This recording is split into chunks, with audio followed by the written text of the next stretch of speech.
I heard a very interesting story about the late evangelist Billy Graham. That some time before he died, people came to him and they were like, I want to build a university. I want to name the university after you. We have the resources, we have everything to run it. All we need is just your permission to use your name as the name of the university.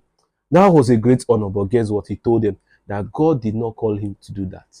That was a very shocking answer. This kind of answer can only come from people that have a deep understanding of what God has called them to do and have been disciplined enough to stick with it irrespective of what happens. Paul in the book of 1 Corinthians chapter 1 verse 17, he says, "For Christ did not send me to baptize, but to preach the gospel." He was very, very sure that his assignment was not to be baptizing people, but his assignment was to preach the gospel. Mind you, there was someone before them whose major assignment was to baptize people. That was John the Baptist. And he came, he was baptizing people. So Paul knew that that is not my assignment. My own assignment is to preach the gospel, and he stuck to that, his line. Now you need to understand that there is a reason for which God created you on this earth. When you discover the reason God created you, it will help you to live a life of direction, a life that is aimed at one thing. So when you see people being carried away by the trend, when you see people trying to copy another person and do what another person is doing, it's just a clear indication that they have not discovered who they are. They have not discovered their purpose on earth. So when you discover your purpose on earth, it will streamline your action.